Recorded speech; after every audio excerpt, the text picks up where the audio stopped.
नमस्कार। वीडियो की संख्या में देखते हैं यूपीपीएससी द्वारा आयोजित अपर पीटी एग्जाम 2025 का सॉल्यूशन विथ एक्सप्लेनेशन देखते हैं, जो कि 12 अक्टूबर 2025 का आयोजित किया गया था। उसमें जीएस फर्स्ट को हम देखते हैं, यानी 12 अक्टूबर 2025 यूपीपीएससी पीटी एग्जाम का। इसमें हम यानी पीटी एग्जाम 2025 का सॉल्यूशन विथ एक्सप्लेनेशन देखने का प्रयास करेंगे। और यह लेक्चर देखें तो आगामी सभी प्रतियोगी परीक्षाओं के दृष्टियों में ध्यान रखकर ये बनाया गया है, यानी आगामी सभी प्रतियोगी परीक्षाएं जिसके अंतर्गत देखें तो यूपीपीएससी द्वारा ही आयोजित जो एग्जाम होने वाला है एलटी ग्रेड शिक्षक भर्ती परीक्षा, जिसका एग्जाम 6 दिसंबर 2025 शुरू होता है, जिसमें 30 प्रश्न जो जीएस के होंगे उसके लिए महत्वपूर्ण है। इसके अलावा जीएससी लेक्चरर में जिसमें 40 प्रश्न जो आपके जीएस के प्रश्न पूछे जाएंगे उसके लिए भी महत्वपूर्ण है। इसके अलावा असिस्टेंट प्रोफेसर जो कि यूपीपीएससी द्वारा ही आयोजित किया जाएगा उसके लिए भी ये लेक्चर अति महत्वपूर्ण साबित हो सकता है। इसके अलावा यह देखें तो यूपीपीएससी द्वारा ही आयोजित आर ओ मेंस एग्जाम है, जो कि जिसका मेंस एग्जाम जनवरी या फरवरी में कंडक्ट कराने जाने की प्रबल संभावना, उसके लिए भी महत्वपूर्ण हो सकता है। इसके अलावा यूपीएससी के एग्जाम्स के लिए भी महत्वपूर्ण ये लेक्चर हो सकता है, जिसमें यूपी स्पेशल के महत्वपूर्ण प्रश्न इसमें शामिल किए गए हैं। और साथ ही में अन्य राज्य लोक सेवा आयोग की परीक्षाओं SPSC, state public service commission, UPSC, SSC इत्यादि के लिए भी लेक्चर अति महत्वपूर्ण साबित हो सकता है। और यह इस लेक्चर का पार्ट 2 होगा। पार्ट 1 में जो है 1 से 54 तक के प्रश्नों का डिटेल में एक्सप्लेनेशन यानी विस्तृत व्याख्या करते हुए हल हमने देने का प्रयास किया है, सर्वशुद्ध हल देने का प्रयास किया है। फिर भी जो है किसी प्रकार की त्रुटि होने की संभावना बनी रह सकती है। आयोग आंसर के जब देगा तो उससे यथार्थ रूप से जो है आंसर के यानी सर्वशुद्ध होने की संभावना बनी रहेगी। हालांकि आयोग के आंसर के में भी त्रुटियां होने की चांसेस प्रबलता होती है। फिर भी इसको सर्वशुद्ध बनाने का प्रयास किया गया है। 1-2 प्रश्न या 2-4 प्रश्नों की हेराफेरी हो सकती है। और इसके जो इनपुट लिए गए वह जो समसामयिक घटना चक्र के पूर्वालोकन और उसके हल प्रश्न पत्र से इसमें इनपुट लिए गए हैं। तो चलिए देखते हैं। इसमें 1 से 54 तक के प्रश्नों को हमने देख लिया है डिटेल में एक्सप्लेनेशन करते हुए, इसलिए हम चर्चा नहीं करने जा रहे हैं। इसको आप एक बार देख लें। 1 से 54 तक के प्रश्नों का हमने एक्सप्लेनेशन यानी इसका डिटेल में एक्सप्लेनेशन करते हुए सॉल्यूशन कर दिया है, इस लेक्चर को अपलोड कर दिया है। तो प्लीज़ आप इस चैनल को सब्सक्राइब कर लीजिए और वीडियो को लाइक करते हुए सारे लेक्चर इस चैनल पर जाकर देख सकते हैं। तो 1 से 54 तक हमने एक्सप्लेनेशन कर लिया। आगे इसमें देखते हैं 54 से आगे मतलब 55 को देखते हैं। तो इसका 55 नंबर प्रश्न यहाँ शुरू होता है। 55 यह है दरों से संबंधित यानी पासेज से है। निम्नलिखित में कौन सा या कौन से युग में सही सुमेलित नहीं है? तो इसका सही आंसर देखें तो डी होगा। डी का मतलब केवल एक इसमें सही नहीं है, एक इसमें से लिपुलेख जो लद्दाख में नहीं है, बकिया शेष नाथुला जो सिक्किम में है, बोमडिला जो है अरुणाचल प्रदेश में, सिपकिला जो है अरुणाचल प्रदेश में है, लिपुलेख दर्रा ये उत्तराखंड में है। लिपुलेख जो दर्रा यहाँ दिया गया लद्दाख में नहीं बल्कि लिपुलेख दर्रा यह उत्तराखंड राज्य के पिथौरागढ़ जनपद में भारत नेपाल चीन त्रिजंक्शन के समीप स्थित है और बकिया शेष इसमें सुमिलित है। इसमें यह भी ध्यान दें कि नाथुला दर्रा के बारे में देख लें तो ये सिक्किम राज्य में भारत चीन सीमा पर स्थित है, ये सही है। बोमडिला दर्रा ये अरुणाचल प्रदेश के पश्चिमी कामेंग जिले में स्थित है, ये भी सही है। सिपकिला दर्रा देखें हिमाचल प्रदेश के किन्नौर जिले में भारत तिब्बत सीमा पर स्थित है। और यह जो नाथुला दर्रा है सिक्किम में, इससे से जो है सिक्किम या ये कह सकते हैं तिब्बत में जाने का मार्ग ज़्यादा महत्वपूर्ण मार्ग, ज़्यादा आवागमन यहीं से होता है।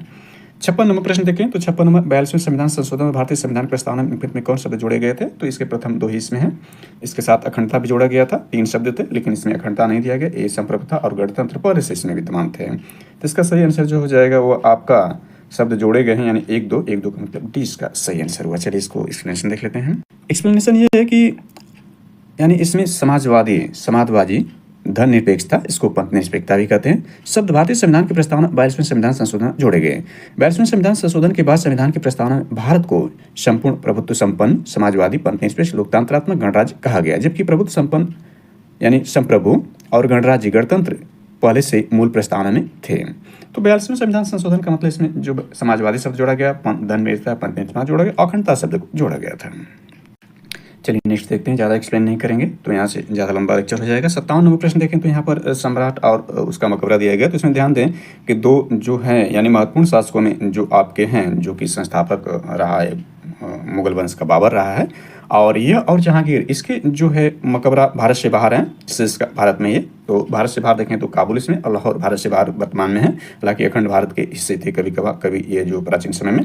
तो बाबर जो है काबुल में इसका मकबरा है। शाहजहाँ का जहांगीर का देखें तो लाहौर में है। इसके हिसाब से आप मैच करा सकते हैं, यानी 1 का 4 यानी इसको काट दीजिए एलिमिनेट करते हुए, और सी का 2 हो जाएगा। सी का 2 आपका इवन ए क्वेश्चन इसका सही है। कहने का मतलब हुमायूं का जो इस हिसाब से होगा वो तीसरा दिल्ली में और शाहजहाँ का जो है आगरा में है, मकबरा स्थित है।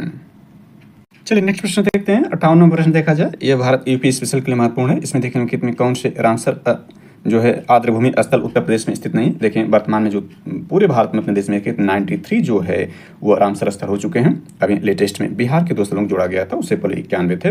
जून में भी 2 राजस्थान के स्थलों को जोड़ा गया था और फरवरी में भी 4 स्थलों को जोड़ा गया था। इस साल कुल मिलाकर देखें तो कुल मिलाकर 8 स्थल जोड़े जा चुके हैं। तो कुल 93 प्रेजेंट टाइम में आज की डेट के हिसाब से 15 अक्टूबर 2025 तक देखें तो 93 रामसर स्थल है, जिसमें 10 जो उत्तर प्रदेश में और सर्वाधिक जो 20 जो है तमिलनाडु में है। तो इसमें यूपी स्पेशल के अंतर्गत देखें जो सही है वो बी इसका सही। बी का मतलब इसमें 3 और 4 जो है वो उत्तर प्रदेश में नहीं है। 3-4 का मतलब रुद्रसागर झील और सुल्तानपुर राष्ट्रीय उद्यान। नाम से सुल्तानपुर है, लग रहा है कि सुल्तानपुर जिला है उत्तर प्रदेश का, क्योंकि देखें उत्तर प्रदेश में वर्तमान में 75 जिले 18 जो मंडल हैं। इसमें ये आपका सरसईनार झील उत्तर प्रदेश में है, रामसू पक्षी अभ्यारण्य भी उत्तर प्रदेश में है, और जबकि रुद्रसागर ये नहीं है। रुद्रसागर देखें ये त्रिपुरा राज्य में स्थित है। रुद्रसागर झील जो त्रिपुरा राज्य में है, जो 7 सिस्टर राज्यों महत्वपूर्ण राज्यों में स्थित है, जो 3 तरह से देखें बांग्लादेश से घिरा हुआ है, त्रिपुरा है, 3 तरह अंतर्राष्ट्रीय सीमा। इसके सुल्तानपुर राष्ट्रीय उद्यान देखें तो हरियाणा राज्य में स्थित है, ये हरियाणा में है।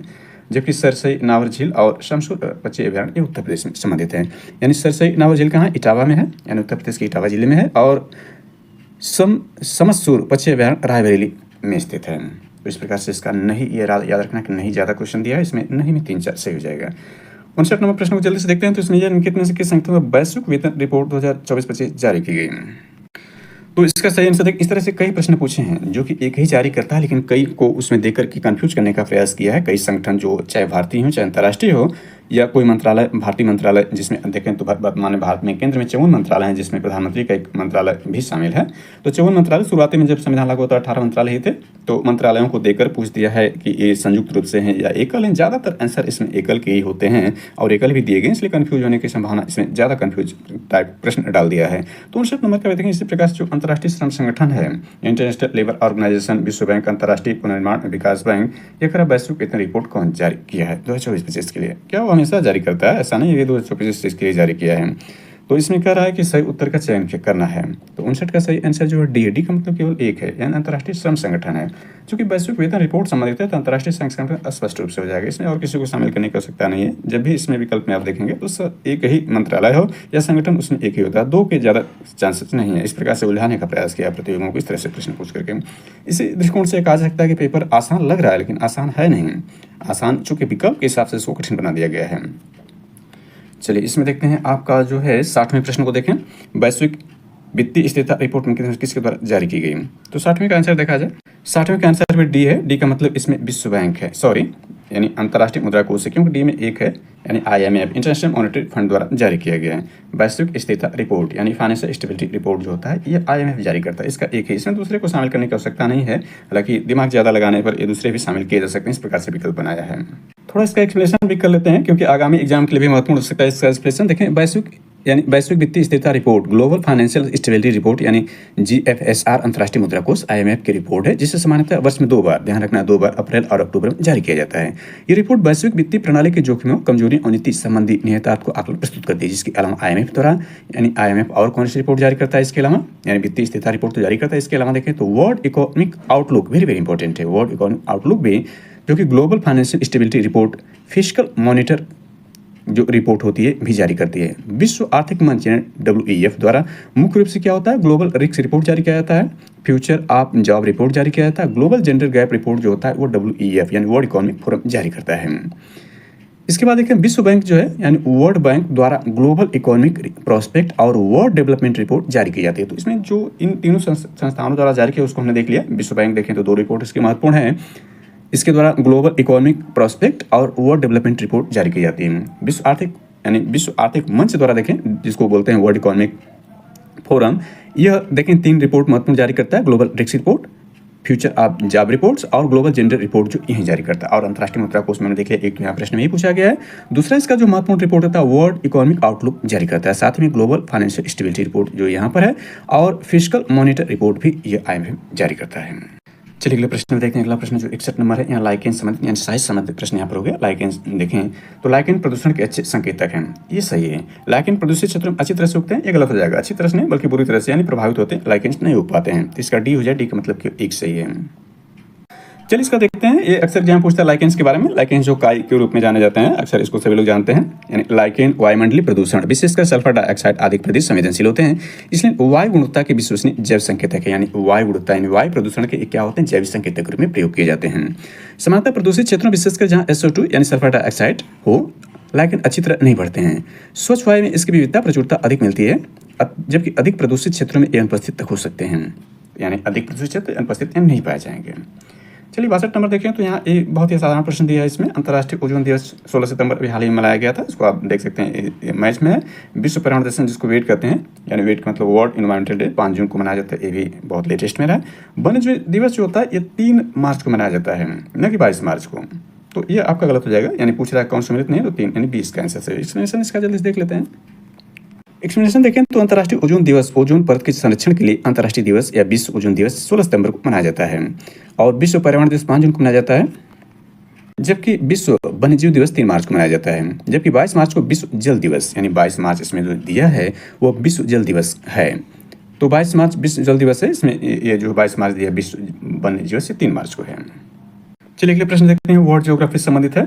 वर्ल्ड ज्योग्राफी के अंतर्गत देखें 63 नंबर प्रश्न, तो इसमें ये दोनों सही है। ब्राजील के संदर्भ में कह रहा है, जो दक्षिण अमेरिका का एक महत्वपूर्ण देश है। इसमें देखें ब्राजील की भूमध्य रेखीय वर्षावनों को सेवा कहते हैं, सही है। यहाँ की गहरी काले रंग की उपजाऊ भूमि को टेरा कहा जाता है, टेरा रोक्सा कहा जाता है, दोनों सही, यानी सी इसका आंसर सही है।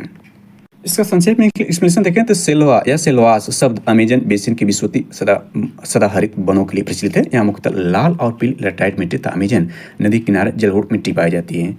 टेरा रोसा ब्राजील में चूना पत्थर एंडोलामाइट के अपक्षय से विकसित लाल बैंगनी मिट्टी के लिए प्रयुक्त नाम है। इसका लाल रंग होता है। इससे दक्षिण और दक्षिण पूर्वी ब्राजील में विशेषकर काफी उत्पादन के लिए ऐतिहासिक रूप से जाना जाता है। यानी काफी उत्पादन ब्राजील पहले स्थान पर है, उसको आप देख सकते हैं। तो यानी यह आपका रहा। इसको थोड़ा सा ये जो स्टेटमेंट है, ये दोनों स्टेटमेंट ब्राजील के संदर्भ में सत्य है। 64 नंबर प्रश्न इसको देखें। तो 64 नंबर प्रश्न इसको जल्दी से देखते हैं। एक्सप्लेनेशन करने थोड़ा लंबा बन रहा है, तो इसका एक्सप्लेनेशन थोड़ा स्टार्ट कर देते हैं। जहाँ आवश्यकता होगी एक्सप्लेनेशन करेंगे, शुद्ध रूप से इसके आंसर पर चलते हैं। तो इसमें जो वित्त आयोग दिया गया है उसका सही आंसर देखें तो ये बनेगा 3142। इसका सही 3142 का मतलब ये हुआ कि 11वां वित्त आयोग के जो अध्यक्ष थे वो 3 नंबर यानी प्रोफेसर AM खुसरो जी थे। और 12वें का अध्यक्ष देखें तो डॉक्टर C रंगराजन जी थे, जो कि RBI के गवर्नर भी रह चुके थे। 13वें देखें तो ये 4 हैं, डॉक्टर विजय L केलकर जी थे। और 14वें के जो है वो डॉक्टर YV रेड्डी, ये भी जो RBI गवर्नर रह चुके थे। इन लोगों के नोट पर हस्ताक्षर से आप देख सकते हैं। तो इसका जो सही आंसर 3142 है। इस प्रकार से भारत के जो महान अर्थशास्त्री और प्रधानमंत्री डॉक्टर मनमोहन सिंह जी को भी देखें तो वे भी आप वित्त योजना आयोग के अध्यक्ष और RBI के गवर्नर दोनों रह चुके थे। और भारत के प्रधानमंत्री और वित्त मंत्री के रूप में वो तो ख्याति प्राप्त, विश्व ख्याति प्राप्त उनको हुआ है। 65 नंबर प्रश्न इसमें देखें तो यहाँ पर दिया गया है कि निम्नलिखित में से कौन सा निर्धरता का सामाजिक संकेतक नहीं है। तो इसको आपको पढ़ने की आवश्यकता नहीं, यहाँ पर आप अपने अनुभव के आधार पर भी इसको इस प्रश्न का आंसर दे सकते हैं कि निर्धरता का सामाजिक संकेतक नहीं पूछ रहा है। तो इसमें संकेतक कौन कौन होते हैं ध्यान रखना है कि संकेत क्या है। सामाजिक संकेत के रूप में क्या निरक्षरता रहेगा, तो जाहिर सी बात गरीबी है। घर का आकार छोटा बड़ा से कोई मतलब नहीं होता सामाजिक संकेतक, लेकिन सुरक्षित जल रहेगा तो ये सामाजिक निर्धनता में नहीं होती, संपन्नता हो जाएगी। रोजगार के अवसर मिल जाएगा तो गरीब नहीं रहेगा, वो संपन्न हो जाएगा। तो सुरक्षित पेयजल और रोजगार के अवसर जो है यह सामाजिक निर्धनता अंतर्गत है, जबकि निरक्षरता और घर का आकार इस मायने नहीं रखता है। सॉरी, इसका एक्सप्लेनेशन थोड़ा देखें तो इसमें घर का आकार शामिल नहीं है, यानी 4 इसका होगा B आंसर, क्योंकि निरक्षरता कह रहा निर्धरता के सामाजिक संकेतक नहीं है। तो घर का आकार जो है इसमें नहीं होता है। इसका एक्सप्लेनेशन देख लेते हैं डिटेल में। देखें सामाजिक संकेतक यानी सोशल इंडिकेटर भी फॉलो होते हैं जो निर्धरता यानी पॉवर्टी के सामाजिक आयामों को दिखाते हैं, जैसे निरक्षरता यानी इलिटरेसी भी है, कुपोषण के कारण सामान्य प्रतिरोधक क्षमता का निम्न होना, स्वास्थ्य सेवाओं की कमी, सुरक्षित पेयजल यानी स्वच्छता तक पहुंच का अभाव, रोजगार के अवसरों का अभाव, यानी रोजगार के अवसरों का अभाव यहाँ पर रहेगा, सुरक्षित पेयजल का भी अभाव रहेगा। तो निरक्षरता इसमें शामिल रहेंगे। जगह के आकार इसमें मायने नहीं रखते, यानी घर के आकार का इसमें नहीं है। घर के आकार को निर्धरता के सामाजिक संकेतों में शामिल नहीं किया गया है, बल्कि इसमें जो आवास के न होना यानी न होकर आवास न होने को इसमें शामिल किया गया है। घर के आकार को इसमें शामिल नहीं सामाजिक संकेतक में। चलिए अगले प्रश्न जल्दी से देखते हैं। 66 नंबर प्रश्न को देखा जाए तो यहाँ लोकसभा अध्यक्ष और उनकी जो है नाम दिया गया है। तो 17वीं को आप देख सकते हैं, 17वीं 18वीं के ओम बिरला जी हैं, यानी D का 1 हो जाएगा। D में 1 सभी दिया हुआ है यहाँ पर। और इसमें 11वीं के देखें, 11वीं लोकसभा के जो अध्यक्ष दो का मतलब PM संगमा जी थे 11वीं लोकसभा के। और इसके बाद देखें 12वीं लोकसभा के जो अध्यक्ष थे वो GMC बालयोगी जी थे, यानी B का 4 हो जाएगा। इस प्रकार से देखें तो ये 24-31 का सही हो रहा है। 14वीं लोकसभा का जो होगी वो सोमनाथ चटर्जी, इसमें यानी मैच है। इसका सही आंसर 24-41 है।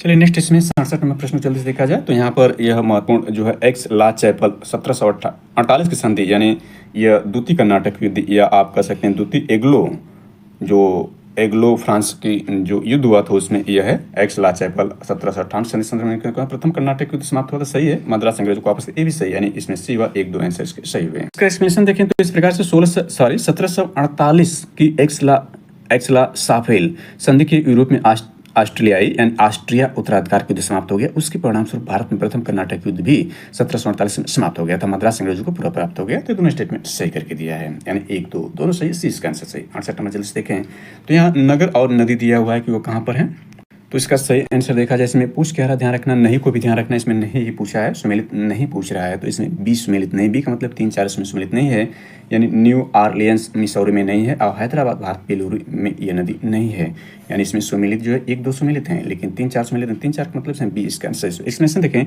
तो बुडापेस्ट हंगरी की राजधानी जो डेम्ब्यू नदी की तट पर स्थित है, यानी बुडापेस्ट क्या है, हंगरी की राजधानी जो इस नदी के तट पर स्थित है। कोलोन जर्मनी में स्थित एक शहर है, कोलोन क्या है, जर्मनी में स्थित एक शहर है जो राय नदी के तट पर स्थित है। न्यू ऑरलियंस संयुक्त राज्य अमेरिका में स्थित एक शहर है जो मिसिसिपी नदी के तट पर स्थित है, यानी ये मिसिसिपी तट का अमेरिका में है, न कि मिसौरी नदी पर है। और हैदराबाद भारत के तेलंगाना राज्य राजधानी जो मूसी नदी के तट पर स्थित है, बेलूरू नहीं बल्कि मूसी नदी के तट पर जो हैदराबाद भारत का स्थित है। चलिए अगले प्रश्न को देखते हैं तो बेकिंग सोडा के संदर्भ में दिया है, वेरी वेरी इंपॉर्टेंट है। बेकिंग सोडा का मतलब खाने वाले सोडा इसको भी कहते हैं, जिसका सूत्र जो होता है NaHCO3 होता है, और धामन सोडा इसको धोने वाला सोडा कहते हैं Na2CO3 होता है। तो इसको सोडियम हाइड्रोजन कार्बोनेट भी कहते हैं, सोडियम हाइड्रोजन कार्बोनेट यहाँ दिया है। अग्निशामक यंत्र को प्रयोग होता है, यानी दोनों इसके स्टेटमेंट से सी इसका आंसर सही हुआ। इसका एक्सप्लेनेशन जल्दी से देख लेते हैं। एक्सप्लेनेशन देखने की आवश्यकता नहीं है, हमने जितना बताया उतना एक्सप्लेनेशन में शामिल है। 70 नंबर प्रश्न देखें तो निम्नलिखित में किसके द्वारा वार्षिक भूजल गुणवत्ता रिपोर्ट जारी की जाती है। यहाँ पर देखिए आपके कई मंत्रालय दे दिए गए, इसमें यदि ध्यान से देखा जाए तो बहुत आसानी से इसको सॉल्व किया जा सकता है। यहाँ का रहा भूजल गुणवत्ता रिपोर्ट, तो इसमें भूजल केंद्रीय बोर्ड इसमें शामिल है, यही एक मंत्रालय है। हमने देखा कि 54 मंत्रालय जो प्रेजेंट में है केंद्र में, तो उसमें केंद्रीय भूजल बोर्ड भी शामिल थे, तो यही करेगा, संयुक्त रूप से इसमें करने की आवश्यकता नहीं पड़ती, इनके अलग अलग जोन या क्षेत्र हैं। तो इस प्रकार से डी देखें, इसका क्या कह रहा है कि सही उत्तर चुनिए, तो इसमें डी से, डी का मतलब 3 इसमें से। इस प्रकार से देखेंगे तो भारी यानी काफ़ी प्रश्नों की भरमार है इस पेपर में। चलिए अगले प्रश्न में देखते हैं। हालांकि थोड़ा सा यदि इसको ऐड करना चाहें जानकारी स्वरूप तो देखें 31 दिसंबर 2024 को केंद्रीय जल शक्ति मंत्री CR पाटिल ने वार्षिक भूजल गुणवत्ता रिपोर्ट 2024 जारी की। यह रिपोर्ट केंद्रीय भूजल बोर्ड द्वारा तैयार की गई। यह रिपोर्ट भूजल गुणवत्ता निगरानी के लिए मानक संचालन प्रक्रिया को अपनाने वाली पहली रिपोर्ट है जो डाटा संग्रह, विश्लेषण और व्याख्या में एकरूपता सुनिश्चित करती है। यहाँ पर देख सकते हैं 71 नंबर प्रश्न जो आपका है। 71 नंबर प्रश्न को देखें संक्षेप में, कौन फजल अली आयोग के सदस्य थे, तो इसका सही आंसर बी बनेगा, यानी 2-4 इसके सदस्य थे। 2-4 का मतलब कि M पडिक्कर जी और P सीतारामैया जी इसके सदस्य थे फजल अली आयोग के, और 2 इसमें 1 और 4 इसमें सदस्य नहीं थे। इसका एक्सप्लेनेशन देखें तो फजल अली आयोग राज्य पुनर्गठन आयोग 1953 का है, यानी ये आयोग 1953 का है। और आयोग क्यों बनाया गया था, तो राज्य पुनर्गठन आयोग के रूप में बनाया गया, जिसके अध्यक्ष न्यायमूर्ति सैयद फजल अली तथा सदस्य KM फडिक्कर, यानी KM फडिक्कर जो है ये इसके सदस्य थे। और NH कुंजरू जी थे, NH कुंजरू जी, सॉरी एक्सप्लेनेशन में 3-4 बताया था, NH कुंजरू जी, यानी 2-4, यानी बी में 2-4 है, NH कुंजरू जी इसमें शामिल थे। KT शाह और B सीतारामैया इस आयोग के सदस्य नहीं थे, यानी सीतारामैया और KT शाह नहीं थे। शुरू में हमने सीतारामैया को शामिल कर लिया था, इसके लिए सॉरी, यानी 2-4 इसका सही हुआ। और फजल अली आयोग किसे समय था, राज्य पुनर्गठन आयोग समय जो 1953 में गठित किया गया था। और इसके अध्यक्ष कौन थे, न्यायमूर्ति सैयद फजल अली साहब जी थे। 71 की बात देखें, इसके बाद 72 नंबर प्रश्न देखें तो यहाँ काल क्रमानुसार व्यवस्थित करने की बात कर रहा है। तो इसका सही आंसर देखा जाए तो ए बनेगा, यानी 24-13 है, 24-13 इसमें सही हो जाएगा। इसमें देखें 24-13 किस प्रकार से, यानी पहले सबसे पहले इसमें देखें काल क्रमानुसार जवाहरलाल नेहरू राष्ट्रीय शहरी नवीनीकरण मिशन शुरू किया गया था। यह कब शुरू किया गया था, इसको देखें, इसमें तो 3 दिसंबर 2005 में, यानी 2005 में ये शुरू किया गया था। इसके बाद 4 नंबर की बात आती है। 4 नंबर आपका जो है राष्ट्रीय शहरी आवास एवं पर्यावास नीति है, तो यह कब जारी किया गया था, यानी यह 2007 में, दिसंबर 2007 में, ये 4 नंबर है। इसके बाद देखें इसमें एक है अटल कायाकल्प और शहरी परिवर्तन मिशन जो चालू किया गया था, यह 2015 में किया गया था, 2015 की बात है। आखिर में जल जीवन मिशन बचता है जो कि 2019 में 15 अगस्त 2019 को शुरू किया गया था। इस प्रकार से इसका कालक्रम व्यवस्थित हुआ। चलिए केचुए के संदर्भ में देख लेते हैं जल्दी से इसको। केचुए के संदर्भ में देखें तो आपका इसका आंसर डी बनेगा। डी का मतलब पहला सही है, केचुए मिट्टी की उर्वरता बढ़ाते हैं और किसानों के मित्र में जाते हैं, तो ये तो आप यूनिवर्सल रूप से जानते हैं कि सत्य है। केचुए में 2 जोड़ी हृदय होते हैं, यहीं से इसने फंसाने का प्रयास किया, 2 जोड़ी नहीं होते, गलत हो जाएगा यहीं से। केंचुए मिट्टी की उर्वरता स्वास्थ्य सुधारते हैं और इसी कारण किसानों के मित्र कहे जाते हैं। इस संदर्भ में प्रचलित अभिव्यक्तियों का आशा यह है कि केंचुए मिट्टी की संरचना सुधार, कार्बनिक पदार्थ वृद्धि और जल प्रमोशन जैसे पहलुओं पर सकारात्मक प्रभाव डालते हैं। केंचुए के हृदय में जैसे यानी दूसरा स्टेटमेंट देखें, जैसे इसमें कहा केंचुए के हृदय जैसे धड़कने वाले रक्त परिवहनी पंप 4 जोड़ी होते हैं। यहाँ क्या लिखा है? 2 जोड़ी, इसमें 4 रहता तो ये भी सही हो जाता है। 4 जोड़ी होते क्या हैं? 4 जोड़ी जैसे धड़कने वाले वाय की पंप 4 जोड़ी होते हैं। इसमें 7 नंबर, 9 नंबर, 12 नंबर और 13 नंबर पाए जाते हैं। 2 जोड़ी कहना गलत हो जाएगा। चलिए 74 नंबर देखें, यहाँ पर जो दिए गए यह भक्ति जो संप्रदाय के जो महान जो भक्त रहे हैं उनके देखें तो काल क्रमांक के अनुसार किस प्रकार से इसको व्यवस्थित किया जा सकता है। यानी इसमें देखें तो इसका सही आंसर जो बनेगा 74 का सी का मतलब इसमें 34 12 रहेंगे। इस विकल्पों के हिसाब से सबसे पहले स्थान पर आएंगे नामदेव जी। नामदेव जी का समय देखें तो 1270 से लेकर के 1350 तक का समय नामदेव जी का है। दूसरे स्थान पर कबीर दास जी आएंगे। कबीर दास जी देखें तो इनका समय जो है 1398 से 1518 तक जो है कबीर दास जी का समय है। फिर इसके बाद नानक जी आएंगे। नानक जी का समय देखा जाए तो यह 1469 से लेकर के 1539 तक इनका समय है। आखिर में इसमें चैतन्य महाप्रभु जी आएंगे जिनका समय 1486 से लेकर के 1535 तक है। तो इस प्रकार 34 13 12 इसमें सही, यानी सी इसका आंसर सही हुआ। नानक जी को देखें तो यह सिख धर्म के संस्थापक रहे। कबीर जो महान जो है निर्गुण भक्ति शाखा के कवि और समाज सुधारक रहे। नामदेव जी महाराष्ट्र के महान समाज सुधारक और भक्ति शाखा के महान प्रभु, और चैतन्य महाप्रभु भी इसी शाखा में कृष्ण भक्ति शाखा या वैष्णव शाखा के महान भक्त हैं। तो इस प्रकार से यह एक्सप्लेनेशन हुआ। इसके बाद 75 नंबर प्रश्न को देखें। 75 नंबर इसमें धाराएं दी गई हैं कि कौन सी धाराएं जो इसमें हैं। करा इसमें नहीं को थोड़ा याद रखना है। करा की ठंडी महासागरीय धाराएं नहीं है, तो इसमें डी जो है ये नहीं है। डी का मतलब ये हुआ कि 1 2 इसमें नहीं है। अगुलास की धारा और ब्राजील की धारा ये ठंडी धाराएं बल्कि गर्म धाराएं हैं। अगुलास की जो हिंद महासागर की गर्म धारा है और यहाँ ब्राज़ील देखें तो यह आपकी जो होगी वो अटलांटिक महासागर की गर्म धारा, जबकि हम्बोल्ट धारा और कैलिफोर्निया ठंडी धाराओं के अंतर्गत है। इसका एक्सप्लेनेशन देख लेते हैं। तो महासागरीय धाराओं के तापीय स्वभाव के आधार पर अगुलास और ब्राज़ील धाराएं गर्म, जबकि हम्बोल्ट, पेरू और कैलिफोर्निया ठंडी धाराएं हैं। तो इस प्रकार सही आंसर क्या होगा? यानी 3 4 इसमें सही है, 3 4 20 का इसका सही होगा। चलिए 76 नंबर प्रश्न चलिए इसमें देखा जाए तो यह है कि बहुआयामी गरीबी सूचकांक के संदर्भ में कितने से कौन सा कथन सही है? सही आंसर डी है, केवल एक इसमें सही है, दूसरा गलत है। यानी इसे 2010 में विकसित और प्रस्तुत किया गया था। मल्टी डायमेंशनल पॉवर्टी इंडेक्स जो टेस्ट में नीति आयोग द्वारा जारी किया गया है, तो 2010 में विकसित किया और प्रस्तुत किया गया था। दूसरा, ये अत्यधिक गरीबी को मापता और प्रतिदिन $1 से कम, ये स्टेटमेंट गलत है। इसका एक्सप्लेनेशन के माध्यम से समझ लेते हैं। तो देखें 2010 में वैश्विक बहुआयामी गरीबी यानी वैश्विक बहुआयामी गरीबी सूचकांक यानी MPI multi dimensional poverty index को ऑक्सफोर्ड गरीबी और मानव विकास पहल यानी OPI द्वारा UNDP के सहयोग से विकसित किया गया। ये देखिए पिछला प्रश्न जो 22 दिसंबर 2024 को पूछा गया था, इसमें प्रश्न पूछा गया था, यानी दूसरे स्टेटमेंट के रूप में पूछा गया था। इस सूचकांक को 2010 में मानव विकास रिपोर्ट यानी HDR जैसे UNDP द्वारा जारी किया गया था, जो कि यह कथन जो आपका सही हो जाएगा। MPI आय आधारित चरम गरीबी एक्सट्रीम पॉवर्टी को नहीं बल्कि स्वास्थ्य यानी ये चरम गरीबी को नहीं नापता है, बल्कि इसमें MPI में क्या शामिल होते हैं? आप स्वास्थ्य यानी हेल्थ शामिल होता है, शिक्षा एजुकेशन शामिल होता है और जीवन स्तर जैसी बहुआयामी वंचनाओं के आधार पर मापता है। $1 प्रति दिन जैसी आय आधारित परिभाषा MPI का अंग नहीं है। तो ये दूसरा स्टेटमेंट क्या है? गलत है। 77 देखें तो निम्नलिखित में से कौन सा सुमेलित नहीं? इसमें सुमेलित नहीं पूछा है।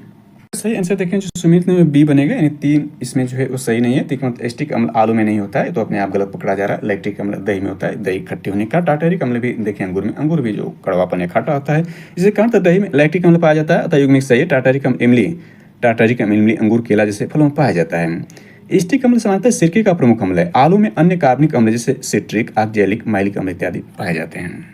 चलिए 78 नंबर प्रश्न देखें। हिंद महासागर संधि में कौन सा कथन सही है? तो 78 में सही आंसर सी है, मतलब 1 2 दोनों स्टेटमेंट सही है। यानी इसे प्राचीन यूनानियों ने इरिथ्रियन सागर का स्टेटमेंट सही है। भूमध्य रेखा के दोनों तरफ फैला हुआ है, ये भी स्टेटमेंट सही है। चलिए इसका एक्सप्लेनेशन देखते हैं। तो प्राचीन यूनानी खगोलविद यानी भूगोलविद इस क्षेत्र में व्यापक समुद्री जल यानी लाल सागर, अदन की खाड़ी, अरब सागर सहित उत्तरी हिंद महासागर को सामूहिक रूप से एथ्रियन सागर नाम से संबोधित करते हैं, इसलिए हिंद महासागर के संदर्भ में यह नाम प्रयोग मिलता है। हिंद महासागर लगभग 30 डिग्री उत्तरी अक्षांश से 60 डिग्री दक्षिण अक्षांश तक विस्तृत है। भूमध्य रेखा इस महासागर से होकर गुजरती है, अतः उत्तर दक्षिण दोनों गोलार्धों भूमध्य रेखा के दोनों फैला हुआ हिंद महासागर, इसलिए दोनों स्टेटमेंट सही हो जाएगा। 79 नंबर देखें तो ये युद्ध संबंधित है। युद्ध संबंधित इस प्रश्न में देखें तो इसका सही आंसर जो डी हो जाएगा। डी का मतलब जो आपका है वो 24-13 हो जाएगा। 24-13 के रूप में देखें दौराह का युद्ध, इसमें सबसे पहले 2 है। दौराह का युद्ध है, इसको दोहरिया के युद्ध भी कहते हैं, ये 1532 में हुआ था।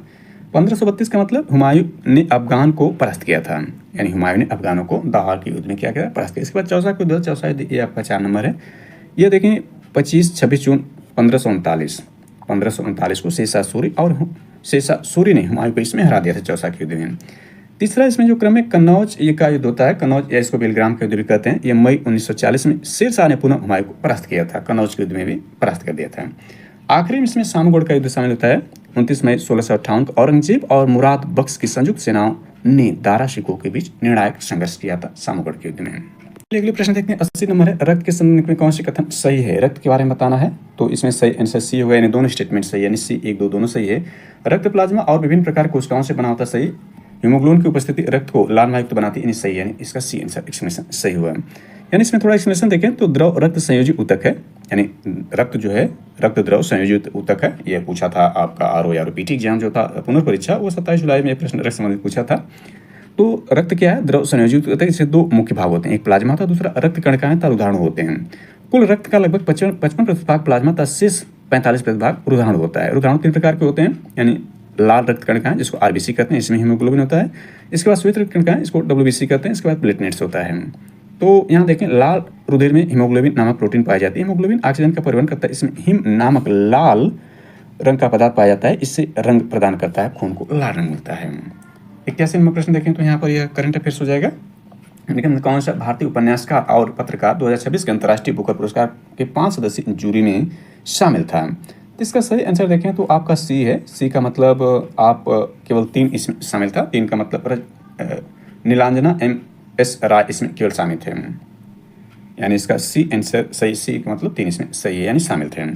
इसका एक्सप्लेनेशन देखें, अंतर्राष्ट्रीय बुकर पुरस्कार 2026 की 5 सदस्यीय जूरी में नताशा ब्राउन अध्यक्ष, नताशा ब्राउन जो ये अध्यक्ष थे, लेकिन भारतीय पत्रकार के रूप में ये पूछा है तो नताशा ब्राउन ये अध्यक्ष थे। Marcus du Sautoy, Sophie Hughes Troy Onyango और नीलांजना एस राय शामिल थे। नीलांजना एस राय जो भारतीय पत्रकार में शामिल थे। इसमें से जूरी की भारतीय सदस्य जो उपन्यास का पत्रकार स्तंभकार भी हैं, नीलांजना एस राय हैं। 82 नंबर देखें तो ये पूछ रहा संविधान की समितियां और समितियों के अध्यक्ष कौन थे, तो ये वेरी इंपॉर्टेंट ये भी होता है। इसका आंसर सी है, सही आंसर इसमें सी बनेगा। सी का मतलब जो है 41-32 है। संघीय संविधान समिति जवाहरलाल नेहरू, जितनी भी संघीय समितियां थी उसके अध्यक्ष जो थे जवाहरलाल नेहरू जी थे। और इसमें वेरी इंपॉर्टेंट प्रारूप समिति है जिसमें 7 सदस्य थे अम्बेडकर जी को लेकर, जो संविधान के शिल्पकार अम्बेडकर जी हैं। प्रारूप समिति के माध्यम से संविधान का निर्माण किए थे, तो प्रारूप समिति अम्बेडकर जी से जुड़ जाएगा, ये सही है। तो आपका 41-33 है, यानी बी का 1 हो जाएगा। प्रक्रिया नियम संबंधी 1 है, यानी डॉक्टर राजेंद्र प्रसाद जी, जो कि बाद में आपका बी का 1 है, जो बाद में भारत में संविधान लागू होने के बाद जो है भारत के प्रथम राष्ट्रपति के रूप में निर्वाचित हुए हैं, लगातार 2 कार्यकाल करते हैं। मौलिक अधिकार उप समिति के देखें तो जेबी कृपलानी जी जो अध्यक्ष बनते इस समिति के अध्यक्ष थे। 41-32 का सही आंसर है।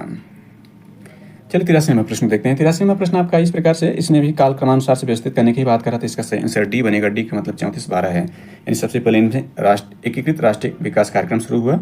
इसके बाद राष्ट्रीय ग्रामीण रोजगार कार्यक्रम शुरू हुआ। इसके बाद 2 का मतलब ग्रामीण क्षेत्र में महिलाओं के बच्चों का विकास। इसके बाद आखिरी में इसमें जवाहरलाल योजना शुरू की गई थी।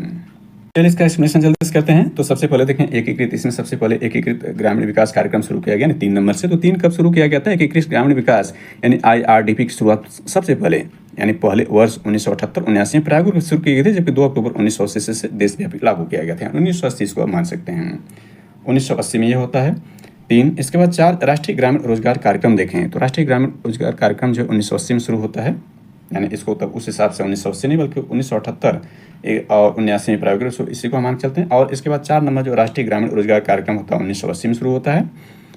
इसके बाद देखें तो ग्रामीण क्षेत्रों में महिलाओं और बच्चों का विकास जो है, जिसको द्वारका नाम जानते हैं, 1982-83 में चालू किया गया था। ये द्वारका रूप में इसका संक्षेप 1982-83 में। और आखिर में जो जवाहरलाल रोजगार योजना है ये 1989 में शुरू होता है, यानी ये आखिरी वाला 1989 में। तो इस प्रकार से इसका कालक्रम व्यवस्थित हुआ। 84 नंबर प्रश्न देखें तो उत्तर प्रदेश के निम्नलिखित जिलों में कौन से जिले उत्तर प्रदेश केवल एक अन्य जिलों के साथ सीमा होते हैं? उत्तर प्रदेश के एक जिले में इसमें जो आपका ललितपुर बनता है, जो कि केवल झांसी को स्पर्श करता है, जबकि सहारनपुर 2 जिलों को, सोनभद्र भी 2 जिलों को स्पर्श करता है। तो इसका 1 हो जाएगा, 1 मतलब डी इसका आंसर से। एक्सप्लेनेशन इसको जल्दी से देख लेते हैं। तो यहाँ ध्यान दें, उत्तर प्रदेश के यानी ललितपुर की स्थलीय सीमा केवल झांसी जनपद से मिलती है। राज्य के बाहर अन्य दिशाओं में यह 4 भारतीय राज्यों को स्पर्श करता है, जिसमें दक्षिण में देखें तो टीकमगढ़ यानी सागर जिला, यानी जो है ललितपुर के संदर्भ में देखें तो ये उत्तर प्रदेश के एक जो जिला है वह झांसी को स्पर्श करता है। और इसके बाद देखें जो आपका है सहारनपुर जिले को देखें तो सहारनपुर जिला दक्षिणी सीमा मुजफ्फरनगर तथा शामली दोनों जिलों से मिलती है। और सोनभद्र की सीमा देखें मिर्जापुर और चंदेल जिलों को मिलती है, यानी दो जिलों को ये स्पर्श करते हैं। सोनभद्र के बारे में थोड़ा जानकारी दे रहे थे कि भारत के अन्य 4 राज्यों को स्पर्श करता है, जिसमें मध्य प्रदेश, छत्तीसगढ़, झारखंड और बिहार हैं। यानी ये एकमात्र पूरे भारत में एक ऐसा जिला है जिसको 4 भारत के राज्य स्पर्श करते हैं। तो चलिए इस प्रश्न को आगे देखते हैं, यानी 85 नंबर प्रश्न देखा जाए तो पंचायती राज संस्थाओं का कार्यकाल 5 वर्ष का होता है, ये सही है। पंचायती राज संस्थाओं में आरक्षित स्थान 1/4 अनुसूचित जाति अनुसूचित जनजाति महिलाओं के लिए 1/4 नहीं बल्कि 1/3 होता है, इसलिए गलत हो जाएगा। एक इसका सही हुआ, एक का मतलब डी इसका आंसर सही है। चलिए थोड़ा इसका एक्सप्लेनेशन देख लेते हैं। तो ये जो पहला आपका 5 वर्ष है किस अनुच्छेद संबंधित है? अनुच्छेद 243E सब आर्टिकल 1 के अनुसार प्रत्येक पंचायत की पहली बैठक तिथि से 5 वर्ष तक, यदि उसमें पहले ही किसी प्रवित कानून के अर्थात भंग न की जाए, कार्यकाल रखती 5 वर्ष कार्यकाल होगा। जबकि इसके बाद देखें SC और ST की महिलाओं के लिए 1/4 आरक्षण का प्रावधान नहीं है। अनुच्छेद 243D के अनुसार SC ST हेतु आरक्षित सीटों में कम से कम 1/3 सीटें SC ST की महिलाओं के लिए तथा प्रत्येक पंचायत में प्रत्यक्ष चुनाव से भरी जाने वाली कुछ सीटों में कम से कम 1/3 महिलाओं के आरक्षित की जाएंगे। तो इस प्रकार से ये दूसरा स्टेटमेंट गलत हो जाएगा। 86 नंबर प्रश्न देखते हैं। तो यहाँ लेखक और उनके ग्रंथ है, इंपॉर्टेंट ये भी बन जाता है इसमें, यानी इसका सही आंसर ए है। ए का मतलब 34/12 हो जाएगा। मतलब त्रिविक्रम भट्ट जो है किसके लेखक हैं? नल चंपू के। नल चंपू कहाँ पर है? 3 है आपका, और हमने देखा था ये यहाँ पर है। सोमदेव देखें जो लेखक हैं, सोमदेव जी कथा सरित सागर के हैं, कथा सरित सागर ये आपका है। जयदेव देखें ये लेखक जो हैं गीत गोविंद के, और क्षेमेंद्र जो है बृहत कथा मंजरी के लेखक हैं। 87 जल्दी से देखें तो इसमें एक राज्य सिंधु घाटी सभ्यता से निम्नलिखित पौराणिक स्थल में कौन सा उत्तर प्रदेश, यानी आज के उत्तर प्रदेश में है तो मंडी और हुलास जो है, यानी 1 और 3 इसमें, यानी डी इसका आंसर सही हो जाएगा। इसका एक्सप्लेनेशन देखें तो मांडी कहता तब तो यह आपका जो है अलग हो जाता है, लेकिन यहाँ मंडी कहा है। मंडी जो है मुजफ्फरनगर उत्तर प्रदेश में है, ये उत्तर प्रदेश के मुजफ्फरनगर जिले में स्थित है, और यहाँ पर हड़प्पाकालीन स्वर्ण आभूषणों का भंडार मिला। हुलास देखें उत्तर प्रदेश के सहारनपुर जिले में स्थित एक जो अत्यंत हड़प्पाई स्थल है, ये जो हुलास है कहाँ पर है? सहारनपुर में है, और मंडी के यहाँ मुजफ्फरनगर में है। राखीगढ़ी ये हरियाणा राज्य के हिसार जिले में, हरियाणा में राखीगढ़ी है, उत्तर प्रदेश में 1 और 3 है। और मेरठ में आमलीगीरपुर है जो कि इस सभ्यता का सबसे पूर्वी हिस्सा बनाता है, उत्तर प्रदेश में स्थित है। 88 जल्दी से देखें तो विश्व जल आपूर्ति के लिखित स्रोत विचार कीजिए, उन्हें कालक्रमानुसार व्यवस्थित कीजिए। तो इसके क्रम को यदि हमें व्यवस्थित करना होगा तो इसमें जो सही आंसर बनेगा उसको देखते हैं। तो ए होगा, ए का मतलब 1342 से, यानी सबसे ज़्यादा। और वही क्रम का मतलब घटते हुए क्रम होता है, यानी डिसेंडिंग आर्डर। घटते हुए क्रम का सबसे पहले सबसे ज़्यादा होगा, फिर उससे कम, लास्ट में सबसे कम होगा। तो एक इसमें सबसे ज़्यादा महासागर है। इसके बाद जो पानी मिलता है 3, यानी ध्रुवीय बर्फ और हिमनद में है। इसके बाद भूगर्भ जल स्रोत में सबसे कम नदियों में जल है। स्रोत में विचार करना जल आपूर्ति, विश्व जल आपूर्ति के संदर्भ में है। 89 नंबर देखें तो ये समितियां दिया गया, समितियों में बी है। बी का मतलब इस सभी समितियां जो है वित्तीय समिति से संबंधित हैं। लोक लेखा समिति जिसमें 22 सदस्य होते हैं, इसमें 15 लोकसभा से 7 जो होते हैं वह आपके राज्यसभा से होते हैं, और इसे लघु लोकसभा भी कहते हैं। प्राक्कलन समिति सबसे बड़ी समिति होती है, इसमें 30 सदस्य लोकसभा से होते हैं। सार्वजनिक उपक्रम समिति भी देखें तो ये वित्तीय समिति के अंतर्गत ही आती है। इसका एक्सप्लेनेशन देख सकते हैं, यानी इसमें तीनों भारतीय जो है पारंपरिक नियमन श्रेणी के वित्तीय समितियां के अंतर्गत शामिल हैं। 89 में सभी समितियां हैं। इसके बाद चलिए 90 नंबर प्रश्न देखें। इसमें ध्यान रखें कि केवल प्राक्कलित समिति को छोड़ दें तो जो इसमें रेशियो बनता है सारी वित्तीय समितियों में वह 2:1 होते हैं। 2 जो होते हैं लोकसभा के, तो 1 जो अनुपात बनेगा और राज्यसभा के सदस्यों का बनता है। 90 नंबर देखें तो यहाँ राष्ट्रीय उद्यान और केंद्र शासित प्रदेश के संदर्भ में इसको दिया गया, तो इसका सही आंसर डी का मतलब 42-13 होगा। 42 का मतलब दाची गांव जो जम्मू कश्मीर में है। केवला देव देखें तो यह राजस्थान में है, और जो आपका कान्हा है मध्य प्रदेश में, पेरियार जो केरल में है। इसका सही मैचिंग इस प्रकार से हो जाएगा। चलिए अगले प्रश्न को देखते हैं। अगला प्रश्न जो इसमें आपका होगा 91 नंबर का है। 91 नंबर देखें तो यह आपका जो बंगाल खाड़ी बिम्स्टेक के देशों के बारे में बात कर रहा है। तो इसमें सही आंसर, यानी इसमें नहीं पूछेगा, ध्यान रखना है कि नहीं सदस्य हैं, तो इसका बी नहीं है। बी का मतलब केवल 4 इसमें नहीं है, मतलब इंडोनेशिया नहीं है। थाईलैंड, अभी देखें बिम्स्टेक का आयोजन यहीं पर किया गया जिसमें भारतीय प्रधानमंत्री ने पार्टिसिपेट किया था। नेपाल, भूटान इसमें शामिल हैं। यानी अभी देखें जो संगीत पर जो सात सुर के नाम से जो इसका थीम बनाया गया था, भारत की राजधानी में नई दिल्ली में आनंद मंटप में आयोजित किया गया था, तो ये सारे देश उसमें पार्टिसिपेट किए थे। बिम्स्टेक का मतलब BIMSTEC है, की स्थापना मूलतः वर्ष 1997, इसकी स्थापना 1997 में हुई थी, और इसके वर्तमान कुल 7 सदस्य थे। इसमें बांग्लादेश, भूटान, भारत, म्यांमार, नेपाल, श्रीलंका और थाईलैंड हैं। तो इसमें जो आपका इंडोनेशिया शामिल नहीं है। 92 नंबर प्रश्न देखें तो यह आपका नदी और बांध दिया गया है, उसमें कौन से कह रहा है कि बांध सुमेलित नहीं है, तो सी सुमेलित नहीं, सी का मतलब 2 और 3 इसमें सुमेलित नहीं, 2 का मतलब पंडो बांध रावी पर नहीं है, श्रीशैलम बांध सब तो गदरा पर नहीं, जबकि पलट गया जो चिनाब नदी पर। चिनाब नदी देखें तो भारत और पाकिस्तान के बीच जो विवादित परियोजना इसमें है, दुलहस्ती की परियोजना है और बलाघार की परियोजना इसमें शामिल है, साथ ही सलाल की परियोजना भी विवादित परियोजनाओं के अंतर्गत शामिल होती हैं या मानी जाती हैं। तो इसका एक्सप्लेनेशन देखें तो बलाघार परियोजना बलाघार जम्मू और कश्मीर चिवाना नदी पर स्थित है। पंडो परियोजना जो पंडो इसको भी देख लें तो पंडो बांध हिमाचल प्रदेश के मंडी जिले में ब्यास नदी बनाया गया, जबकि श्रीशैलम बांध देखें श्रीशैलम बांध आंध्र प्रदेश में तेलंगाना सीमा पर कृष्णा नदी पर है, तुंगभद्रा पर नहीं है। कृष्णा तुंगभद्रा की एक प्रमुख सहायक नदी है।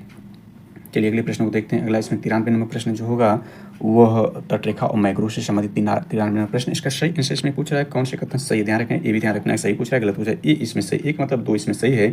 इस 2019 में प्रारंभ किया गलत है, इसका मुख्य उद्देश्य मैग्रोव पुनर्स्थापित करना है, यानी ये सही हो जाएगा। तो इसका एक्सप्लेनेशन भी जल्दी से देख लें तो यह आपका है कि मिस्टी जो है कि गुजरात केंद्रीय बजट 2023-24 में की गई थी और इसका औपचारिक शुभारंभ 5 जून 2023 को हुआ था, यानी यहाँ 2019 ने लिखकर 2023 का था तो ये भी सही हो जाता, और दूसरा स्टेटमेंट इसका सही है। चलिए 94 नंबर प्रश्न देखें तो यहाँ पर यह कह रहा है 94 नंबर प्रश्न को देखा जाए तो आपका हिमालय से संबंधित हिमालय पर्वत से हिमालय अनेक बड़ी सत्वानी नदियों को उद्गम सही है, और यहाँ देखें हिमालय की ऊंची श्रेणियाँ सदा हिमाच्छादित रहती हैं, इसी वजह से हिमाच्छादित, क्योंकि इसमें देखें तो क्या है हिमाच्छादित में बर्फ से ढकी रहती हैं जिससे सततवानी नदियाँ बनी रहती हैं। इनका डिस का आंसर सही हुआ, यानी दोनों सही है और व्याख्या भी कर रहा है। हिमालय से देखें तो हिमालय से सिंधु, गंगा और ब्रह्मपुत्र जैसी भारत उपमहाद्वीप की प्रमुख और विशाल नदियों का उद्गम होता है। गंगा प्रणाली की प्रमुख धाराएं हिमालय हिमनदों से निकलती हैं, जबकि सिंधु और ब्रह्मपुत्र का उद्गम हिमालय के उत्तर ट्रांस हिमालय तिब्बत में होता है। ये नदियां वर्षभर जल प्रवाह बनाए रखती हैं, इसलिए इन्हें सततवानी कहा जाता है। अगले प्रश्न में इसमें देखिए 94 पर 95 यहाँ हो जाएगा। यहाँ पर देखा जाए तो 95 प्रश्न जो आपका है वह संतुलित काल संबंधित है। इसमें कह रहा है अभिकथन में संतुलित के क्षेत्रों को मोटे तौर पर 2 भागों में विभाजित किया जा सकता है, खालसा और जागीरों में। कारण क्या है, जागीरें राज्य के नियंत्रण में आने वाली भूमि शामिल थी। तो इसका सही आंसर देखा जाए तो सही आंसर इसमें सी बनेगा। सी का मतलब ए सही, किंतु आर गलत हो जाएगा, यानी आर ए गलत है, आर इसमें जो है गलत है, ए सही है, यानी इसमें आंसर सी है। इसका एक्सप्लेनेशन किस प्रकार से देखें तो दिल्ली सल्तनत के राजस्व प्रशासन क्षेत्रों का मानक विभाजन खालसा तथा जागीरें एकता के रूप में माना जाता है, यानी जो इसमें है खालसा और जागीरें, तो इस प्रकार से सही हो जाएगा। आर गलत क्योंकि राज्य के सीधे नियंत्रण में आने वाली भूमि खालसा मानी जाती थी। राज्य के सीधे नियंत्रण में आने, राज्य जागीरों को राज्य के नियंत्रण या जागीर दे दिया है, खालसा दिया जाता तो भी सही हो जाता। तो यहाँ पर खालसा माना, जबकि जागीर को तो किसी मनसबदार या जगीरदार को राजस्व अधिकार के रूप में दी जाती थी, न कि राज्य के सीधे नियंत्रण में। यदि ये खालसा कर देता तो ये भी सही हो जाता है, जागीर कर दिया इसलिए गलत हो गया, दूसरा यानी कथन इसका। इसके बाद पद्म विभूषण से संबंधित जो इसमें है उस पर प्रश्न बना दिया है, तो इसको देखने जल्दी से। इसका जो है इंपॉर्टेंट ये भी आपका है, इसका सही आंसर बी बनेगा। बी का मतलब जो है 2341 इसमें सही है। तो देखें 2025 के पद्म भूषण के क्षेत्र सूची के आधार पर जिसमें 7 लोगों को जो है यह दिया गया था, 7 लोगों को पद्म भूषण, जिसमें 3 जो है मरणोपरांत मिला था और 19 लोगों को जो है पद्म भूषण, और जो यानी 139 में आपके ये रहे, और शेष लोगों को जो है पद्म श्री दिया गया था। सर्वोच्च भारतीय सम्मान जो है भूषण सम्मान है, यानी दूसरा जो है सर्वोच्च नागरिक सम्मान है पद्म विभूषण आता है, पद्म विभूषण 7 लोगों को दिया गया, उसी संबंधित प्रश्न पूछा गया था। सर्वोच्च भारतीय जो सम्मान है वो भारत रत्न है, जो कि अब तक 53 लोगों को दिया गया, 2024 में 5 लोगों को दिया गया, इसमें 2 भूतपूर्व भारतीय प्रधानमंत्री भी शामिल थे। जिसमें देखें व्यापार उद्योग के क्षेत्र में जो दिया गया था वह श्री, यानी इसका सही आंसर हमने किसको माना था, बी को। 2341 इसका सही है। तो व्यापार उद्योग जो है वह श्री ओसाकू सुजुकी जो जापान के उद्योगपति रहे, मरणोपरांत को दिया गया। साहित्य एवं शिक्षा क्षेत्र में देखें तो यह जो दिया गया है आपका 3-3 का मतलब यह हो जाएगा श्री एम वासुदेवन नायर जी को दिया गया, यह मरणोपरांत इनको भी दिया गया। चिकित्सा क्षेत्र में देखें, चिकित्सा क्षेत्र में जो दिया गया है वह आपका 4 का मतलब ये हो गया श्री डी रागेश्वर रेड्डी जी को दिया गया। कला में आपके ये हो जाएंगे श्री लक्ष्मी नारायण सुब्रमण्यम जी को दिया गया। चलिए अगले प्रश्न में देखते हैं। अगला प्रश्न इसमें 97 होगा। मई 2025 में पुष्कर कुंभ मेला 2025 का आयोजन किस राज्य में किया गया, तो ध्यान रखना है कि पुष्कर कुंभ मेला के बारे में पूछ रहा है, और वो भी मई, चूंकि दे दिया है इसमें मई 2025। इस पुष्कर देखें तो राजस्थान में पुष्कर एक मेला लगता है, और उत्तराखंड में यहाँ मई में आयोजित किया गया था, तो इसका बी सही होगा। बी का मतलब केवल 3 उत्तराखंड में आयोजित किया गया था। एक्सप्लेनेशन देखते हैं तो मई 2025 में पुष्कर कुंभ मेला का आयोजन उत्तराखंड के चमोली जिले में माड़ा गाँव स्थित केशव प्रमाण में हुआ था, केशव प्रयाग में हुआ था। इस मेले का शुभारंभ उत्तराखंड के मुख्यमंत्री पुष्कर सिंह धामी ने किया था। तो पुष्कर मेला जो है राजस्थान से, लेकिन यहाँ पुष्कर कुंभ मेला के संदर्भ में पूछा है। 2025 में यह जो किया गया था वो उत्तराखंड में, जबकि महाकुंभ का आयोजन जो है उत्तर प्रदेश में प्रयागराज में किया गया था। 13 जनवरी से 26 फरवरी 2025 के बीच में आयोजित किया गया था। 98 देखें तो यह डॉल्फिन के संदर्भ में है। तो यहाँ पर इस प्रकार से डॉल्फिन और व्हेल बायोव्हेल्स के माध्यम से सांस लेती हैं, सही है। केचुए अपनी त्वचा से माध्यम से, ये भी सही है। तो इस प्रकार सी इसका आंसर सही हो जाएगा। इसको एक्सप्लेनेशन करने की आवश्यकता नहीं है, ये अपने आप इसमें थोड़ा सा एक्सप्लेनेशन कर लेते हैं। देखें, डॉल्फिन और व्हेल जलीय स्तनधारी हैं। डॉल्फिन और व्हेल क्या है? जलीय स्तनधारी हैं, जो पानी के भीतर गलफड़ों से नहीं बल्कि हवा से श्वसन करती हैं। ध्यान रखें कि जितने भी वो मछली वर्ग रहते हैं तो गलफड़ों से सांस लेते हैं, स्तनधारी हैं, इसलिए जो है आपका यानी ब्लोहोल्स के माध्यम से श्वसन करती हैं, हवा से श्वसन लेती हैं। इसके सिरे के ऊपर स्थित ब्लोहोल्स नामक छिद्र के द्वारा इस सतह पर आकर सांस छोड़ती हैं और लेती हैं, जबकि केचुए त्वचा के माध्यम से सांस लेते हैं, जिसके मीडिया इत्यादि लेते हैं। तो अगला प्रश्न 99 को जल्दी से इसमें देख लेते हैं। तो ये कथन और कारण के रूप में इसमें सही आंसर सी बनेगा। सी का मतलब ये हुआ कि ये सही, किंतु आर गलत है, आर इसमें गलत हो जाएगा, ये सही है। यानी कहने का मतलब राष्ट्रीय एकता की अवधारणा में राजनीतिक, आर्थिक, सामाजिक, सांस्कृतिक एवं मनोवैज्ञानिक आयाम था, उसके बीच आंतरिक संबंध होते हैं, सही है। राष्ट्रीय एकता परिषद का गठन 1961 में अनेकता में एकता सिद्धांत के आधार पर किया गया था। तो इस प्रकार सी हुआ। इसमें चलिए देखते हैं। तो राष्ट्रीय एकता की अवधारणा में राजनीतिक, आर्थिक, सामाजिक, सांस्कृतिक, मनोवैज्ञानिक आयाम था, उसके मध्य आंतरिक संबंध सम्मिलित है। राष्ट्रीय एकता परिषद का गठन वर्ष 1962 में किया गया था। यहाँ 61 लिख दिया है, तो कहीं कहीं 61 भी मिलता है, लेकिन यहाँ 62 के संदर्भ में यदि बात 61 मानेगा तो ये भी सही हो जाएगा, लेकिन ये 62 के संदर्भ में यदि लेगा तो ये गलत हो जाएगा। तो इस प्रकार से इसका आंसर सही हो जाएगा। चलिए 100वें नंबर प्रश्न में देखते हैं। तो 100वां नंबर प्रश्न आपका यह है कि एक सामान्य 70 किलोग्राम व्यक्ति में पाए जाने वाले मुख्य तत्वों पर विचार करते सही बढ़ते क्रम व्यवस्थित करने की बात कर रहा है।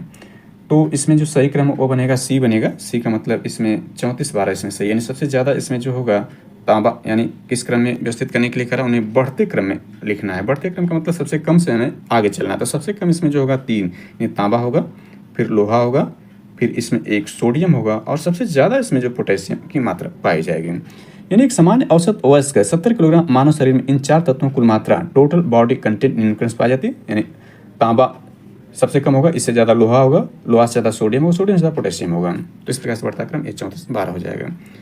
101 देखें तो आपका यह है गरीबी से संबंधित निम्नलिखित समिति में विचार के तो उन्हें गठन के सही कालक्रम से व्यवस्थित करना। तो इसमें डी है, डी का मतलब 41 32 इसमें सही है। 41 32 का मतलब सबसे पहले इसमें गठित दांडेकर और रथ समिति गठित की गई थी।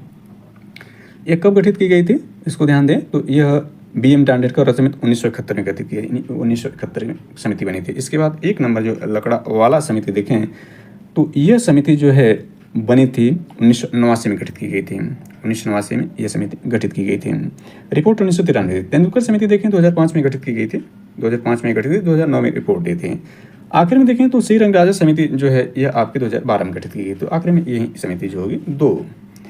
चलिए देखते हैं 102 नंबर प्रश्न यहाँ पर करा। निम्नलिखित भाषाओं में कौन सी भारतीय संविधान के 8वें सूची में नहीं है? 8वें भाषाएं हैं जिसमें अंग्रेजी और राजस्थानी शामिल नहीं भाषाएं हैं। इसमें देखें कह रहा है कि इसमें जो है कौन सी भाषाएं शामिल नहीं है, तो बी भाषा इसमें 4 नंबर जो है, 4 का मतलब जो है भोजपुरी शामिल नहीं है, जबकि नेपाली, डोगरी, बोडो शामिल है, भोजपुरी नहीं शामिल है 22 भाषाओं में, जो कि 8वें सूची में दिए गए हैं।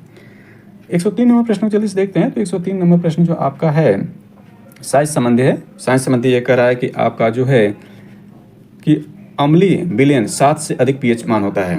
ये गलत हो गया, उल्टा कर दिया है। pH मान 7 से कम वाले अम्लीय होते हैं, और क्षारीय विलयन का pH मान से कम होता है, उल्टा कर दिया है। क्षारीय विलयन अधिक होता है, अम्लीय विलयन 7 से कम होता है, इसलिए दोनों स्टेटमेंट गलत है, न तो 1 नहीं तो 2। साइंस संबंधी प्रश्न 104 नंबर प्रश्न देखें। तो 104 नंबर प्रश्न आपका यह दिया हुआ है कि राष्ट्रपति उनके कार्यकाल के हिसाब से इसमें व्यवस्थित करना है। तो इसका सही आंसर ए, इसमें 14-23 कालक्रम से व्यवस्थित है। सबसे पहले इसमें एक है नीला संजीव रेड्डी जी, जो कि निर्विरोध चुने गए भारतीय राष्ट्रपतियों में एकमात्र यही हैं जो निर्विरोध चुने गए थे, और एकमात्र यही राष्ट्रपति बने हैं जो कि लोकसभा अध्यक्ष भी रह चुके थे। तो इनका समय देखें तो 25 जुलाई 1977 से 25 जुलाई 1982 तक था, यानी 77 से 82 तक कह रहा था। 1977 से 82, 77 यहाँ इनका शुरुआती है। दूसरे नंबर पर जो इसमें आते हैं 4, यानी आर वेंकट रमन जी हैं। इनका समय देखें तो 87 से 92, यानी इनका 87 समय 1987 है। इसके बाद KR नारायण जी का समय देखें तो 1997 से 2002 है। KR नारायण जी को देखें तो 1997। और आखिरी में जो आते हैं APJ अब्दुल कलाम, जो भारत में सबसे लोकप्रिय राष्ट्रपतियों में शामिल रहे हैं। इनको मिसाइल मैन के नाम से जाना जाता है। तो इनका समय देखें तो यह जो समय था यानी 25 जुलाई 2002 से 25 जुलाई 2007 तक, इनका समय 2002 से हम देखेंगे। तो इस प्रकार से एक क्रम जो होगा 14-23 सही हो जाएगा।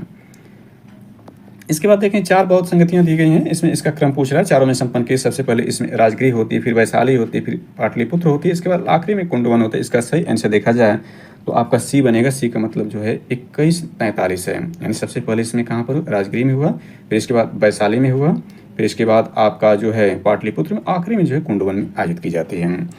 तो इसको थोड़ा सा विस्तार करना चाहें तो देख लें कि पहला जो संगीत समिति थी राजगीर, यानी राजगीर जो कि इसको राजगीर के नाम से जानते हैं वर्तमान में, बौद्ध के महापरिनिर्वाण के तुरंत बाद सप्तपर्णी गुफा राजगीर में आयोजित की। इसके अध्यक्ष महाकश्यप जी थे। द्वितीय संगीति वैशाली बुद्ध के महापरिनिर्वाण से लगभग 1 शताब्दी बाद राजा कालाशोक के समय में अध्यक्ष इसके शुभकामी जी थे। तृतीय संगीति देखें तो पाटलिपुत्र सम्राट अशोक के काल में मोगध पुत्र तीस के दस्तान की गई थी। चतुर्थ संगीति, यही चतुर्थ संगीति जो यह बिहार से बाहर है, 3 जो है बिहार में आयोजित की गई थी। चतुर्थ संगीति देखें तो यह कश्मीर के कुंडवन में कुषाण सम्राट कनिष्क के समय में अध्यक्ष के वसुमित्र और उपाध्यक्ष अशोक बनाए गए थे। अगले प्रश्न 106 को देख लेते हैं। तो यहाँ परमाणु शक्ति संयंत्र दिया है और उससे संबंधित जो है वो किस राज्य में है, इसको देख लें। तो इसका सही आंसर सी बन जाएगा। सी का मतलब 2413 इसमें सही है। 2413 का मतलब कुंडाकुलम जो है तमिलनाडु में है। ये काफ़ी महत्वपूर्ण संस्थान है, यानी यहाँ पर परमाणु शक्ति से यहाँ पर सबसे ज़्यादा जो है देखें चर्चा में भी रहा था यह, तो और सबसे ज़्यादा उत्पादन भी यहाँ पर होता है। तो यहाँ कुंडाकुलम जो है तमिलनाडु में, इसके बाद काकरापार देखें गुजरात में है, और कैगा देखें तो ये आपका कर्नाटक में, रावलभाटा राजस्थान में हो जाएगा। सही आंसर ये बनेगा इसका। इसके बाद 107 नंबर प्रश्न देखें तो ये काफ़ी लेटेस्ट है। अंतर्राष्ट्रीय जो है मानक बुकर पुरस्कार संबंधित प्रश्न इसमें पूछ दिया है। तो इसमें जो पुस्तक लिखी थी बानो मुश्ताक जी लिखी थी और इसके जो ट्रांसलेटर थे अंग्रेजी में दीपा बस्ती, दोनों के बीच में जो है अवार्ड जो राशि थी अवार्ड दी गई थी। और संजय चौहान जिससे संबंधित नहीं है, तो इस प्रकार से 1-2 इसका सही आंसर हुआ। अंतर्राष्ट्रीय बुकर पुरस्कार इसमें हार्ट लैम्प, यानी कौन लिखे थे, बानो मुश्ताक जी, हार्ट लैम्प को मिला, जिसे बानो मुश्ताक ने लिखा और जिसका कन्नड़ से अनुवाद दीपा भस्ती ने किया था। इस पुरस्कार के तहत लेखक और अनुवाद दोनों को संयुक्त रूप से विजेता घोषित किया गया और समान रूप से जो राशि समान रूप से बांट दी गई थी। इसमें देखें हार्ट लैम्प एक कन्नड़ भाषा की और कन्नड़ में पाने वाली जो है लेखिका है। हार्ट लैम्प एक लघु कथाओं यानी शॉर्ट स्टोरी का संग्रह है। 108 नंबर प्रश्न को देखें तो यहाँ लॉ, एक्ट और राज्य दिया गया है। तो इसमें जल्दी से देखें इस प्रश्न को, वेरी वेरी इंपॉर्टेंट ये भी आपका हो जाता है। इसमें सुमिलित करना, इसका सही आंसर डी बनेगा। 34/12 सही। 34/12 का मतलब गुरु मई सानी देखें तो ये 3 है, इन उड़ीसा में है। और इसके बाद बालिडा देखें तो छत्तीसगढ़ में है। नुआ मुंडी देखें तो झारखंड में, अकेंद्र मुख देखें तो कर्नाटक में होगा। यानी इस प्रकार से इसका आंसर जो है 34/12 सही हो जाएगा 108 का। क्वेश्चन 9 को जल्दी से देखते हैं। इसमें एक्सप्लेनेशन नहीं करते, सीधे आंसर पर चलते हैं। तो इसमें जो पूछा अंतर्राष्ट्रीय सौर संगठन सर्वेक्षण में कौन सा कथन सही है, तो इसमें सही पूछा है। तो 109 का सही आंसर 1, मतलब इसमें 2 सही है, ये आपका सही है। इसमें 38 सदस्य नहीं है, वर्तमान में 107 सदस्य हो चुके हैं इसमें। और इसमें जो दूसरा स्टेटमेंट सही है, तो इस प्रकार से इसका ए सही हो गया। जल्दी से देखते हैं 110 नंबर प्रश्न। तो मार्च 2025 में संयुक्त राष्ट्र विशेष बल अभ्यास खंजर जो एक किर्गिस्तान संबंधित है, शेष इसमें नहीं शामिल है, यानी 3 डायरेक्ट इसका आंसर सही है, मतलब सी इसका सही है। किर्गिस्तान से संबंधित यह जो है यह 10 से 23 मार्च 2025 के दौरान किर्गिस्तान में भारत और किर्गिस्तान के मध्य संयुक्त विशेष बल का जो द्विपक्षीय सैन्य अभ्यास था, इसमें रूस, तुर्कमेनिस्तान, मंगोलिया आदि शामिल नहीं होते हैं। उसके बाद इसमें 111 को सीधे देखते हैं प्रश्न को। 111 आपका यह प्रश्न पूछ रहा है, इसमें पूछ रहा है कि कितने कौन सा उत्तर प्रदेश सतत विकास लक्ष्यों से संबंधित राष्ट्रीय सांकेतिक ढांचा प्रगति रिपोर्ट तैयार करता है। इसमें मात्र एक है, ये वो भी बी है। बी का मतलब 3 हो जाएगा। योजना आयोग इसमें, योजना विभाग इसमें, योजना आयोग नहीं योजना विभाग है, 3 इसमें स्टेटमेंट सही हो जाएगा। उत्तर प्रदेश में एटीजी संबंधित राष्ट्रीय संकेतक का जो ढांचा होता है वो NIF आधारित राज्य प्रगति रिपोर्ट का संकलन प्रकाशन योजना विभाग में प्लानिंग डिपार्टमेंट द्वारा किया जाता है। 112 देखें, साइंस के बहुत ही साधारण प्रश्न है पूछा है। इसका आंसर जो है, यानी इसमें देखें तो यह कह रहा आपका कि समान परमाणु क्रमांक वाले किंतु अलग अलग परमाणु द्रव्यमान परमाणु को समस्थानिक कहा जाता है, यानी इस सही है। प्रोटियम, ड्यूटेरियम और टाइटेनियम कार्बन के समस्थानिक है। कार्बन के नहीं बल्कि यह हाइड्रोजन के हैं। प्रोटियम, ड्यूटेरियम, टाइटेनियम, यहाँ कार्बन लिख दिया इसलिए गलत हो गया, हाइड्रोजन लिखा होता तो सही होता है। इस प्रकार से इसका आंसर जो डी बनेगा। चलिए 113 नंबर प्रश्न देखें, अनुसूची संबंधी प्रश्न पूछा है, ये भी बहुत आसान है। बी आंसर इसका सही, बी का मतलब 3142 सही हो जाएगा। मतलब 7वीं अनुसूची देखें तो इसमें 3 है, संघ राज्य संघ सूची संबंधित है, जिसमें शक्तियों का बंटवारा होता है केंद्र और राज्यों के बीच में। और इसमें संशोधन जो होता है वह साधारण बहुमत से नहीं कह सकता, इसमें विशेष बहुमत से इसमें संशोधन करना होता है।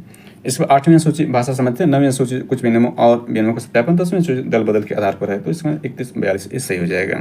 चलिए 114 नंबर प्रश्नों को देखते हैं, यानी हमने जल्दी से इसको देखने का प्रयास किया। इसके बाद 114 नंबर प्रश्न को देखा जाए तो आपका यह है कि यहाँ पर आपका है 114 निम्नलिखित में से कौन सी जगह 1816 में सुगौली संधि यानी नेपाल एग्लो नेपाल युद्ध संबंधित है। सुगौली संधि का ब्रिटिश ईस्ट इंडिया कंपनी द्वारा प्राप्त की गई थी, तो इसमें बी आंसर सही हो जाएगा। 3-4 प्राप्त की गई थी। 3-4 का मतलब ये हो जाएगा रानीखेत और नैनीताल प्राप्त किया गया था।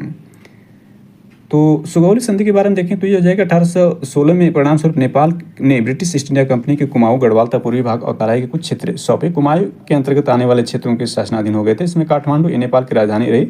संधि के तहत केवल ब्रिटिश रेजिडेंट की नियुक्ति प्रावधान था, काठमांडू ब्रिटिश को नहीं मिला था। इसके बाद शिमला देखें तो संधि में उस पहाड़ी पट्टी पर ब्रिटिश नियंत्रण स्थापित हुआ जिसमें शिमला स्थित है, पर शिमला स्टेशन नगर का वास्तविक भूमि हस्तांतरण 1830 में क्योटल पटियाला में हुआ था। रानीखेत देखें तो रानीखेत कुमायूं क्षेत्र वर्तमान उत्तराखंड राज्य में स्थित है। सुगौली संधि के बाद कुमायूं ब्रिटिश के अधीन आया था। नैनीताल देखें, नैनीताल भी कुमायूं का हिस्सा था। कुमायूं में ब्रिटिश अधीन आते थे, यह क्षेत्र भी कंपनी प्रशासन के अधीन हो गया था।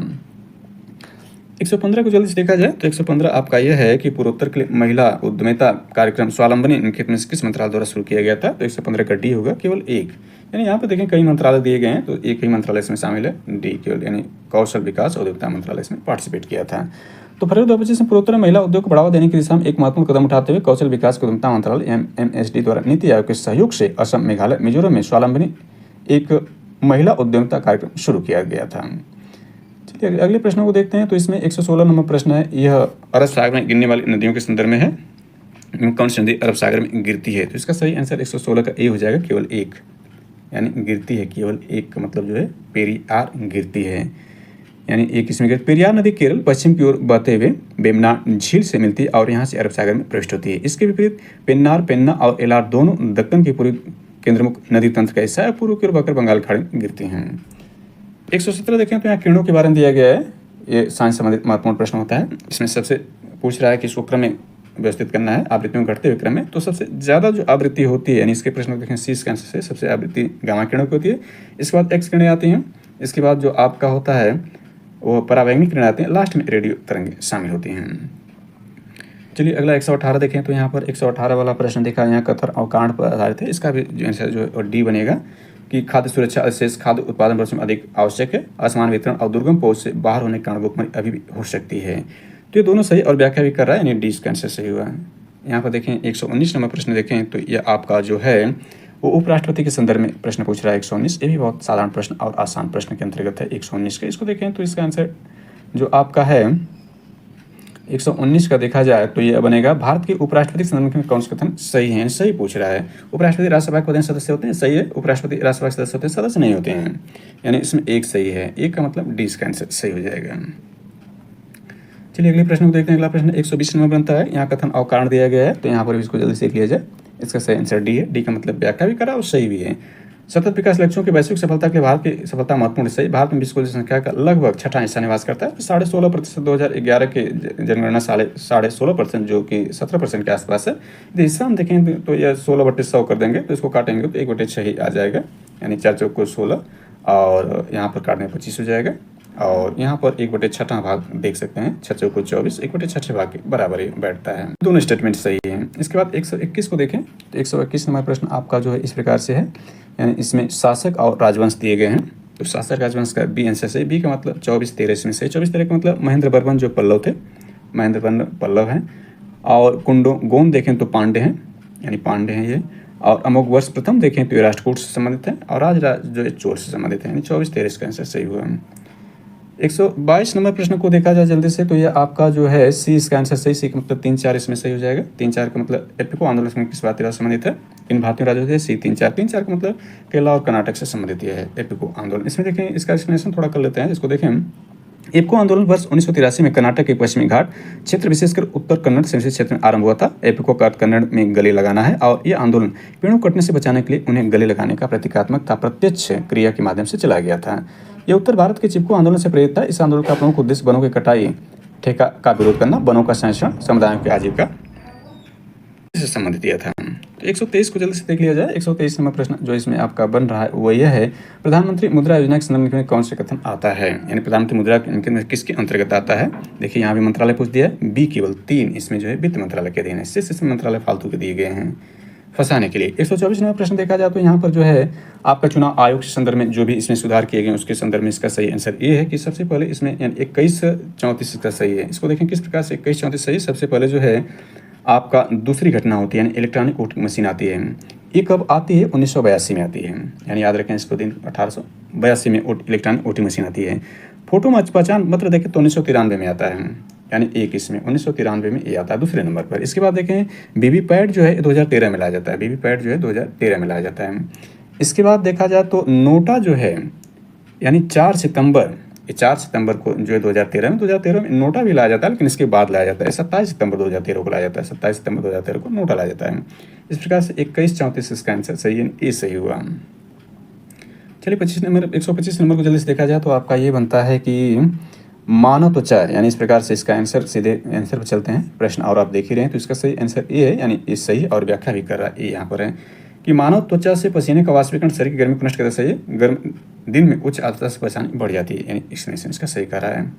126 जल्दी से देखा जाए तो 126 नंबर प्रश्न आपका जो है वह डी है। डी का मतलब केवल एक इसमें जो सही है, यानी एक इसमें कह रहा किसके द्वारा विकसित किया गया था, तो डी का मतलब प्रवर्तन निदेशालय।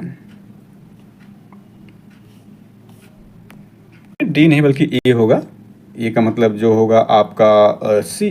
डी का मतलब एक इसमें है, डी का मतलब एक है, सॉरी सही है, यानी सीबीआई द्वारा डेवलप किया गया था। यानी इसमें देखिए भारत पोल एक केंद्रीकृत ऑनलाइन पोर्टल है जिसे अंतर्राष्ट्रीय पुलिस सहयोग को सुगम बनाने के लिए केंद्रीय अन्वेषण ब्यूरो सीबीआई द्वारा विकसित किया गया था। 7 फरवरी 2025 को इस पोर्टल का शुभारंभ केंद्रीय गृह एवं सहकारिता मंत्री अमित शाह जी द्वारा किया गया था। 127 जल्दी से देखें तो यह ऐतिहासिक घटनाओं यानी आधुनिक भारत के इतिहास संबंधित घटनाएं हैं। इसमें देखें तो सबसे पहले इसमें जो कालक्रमानुसार व्यवस्थित करना है, तो इसका सही आंसर जो ए होगा, ए का मतलब 1342 है। सबसे पहले इसमें होगा एक है अंग्रेजों तथा अवध का अधिग्रहण जो होता है 1856 में होता है। 3 इसमें देखें तो नील विद्रोह है, नील विद्रोह जो होता है 1859 से 60 में होता है।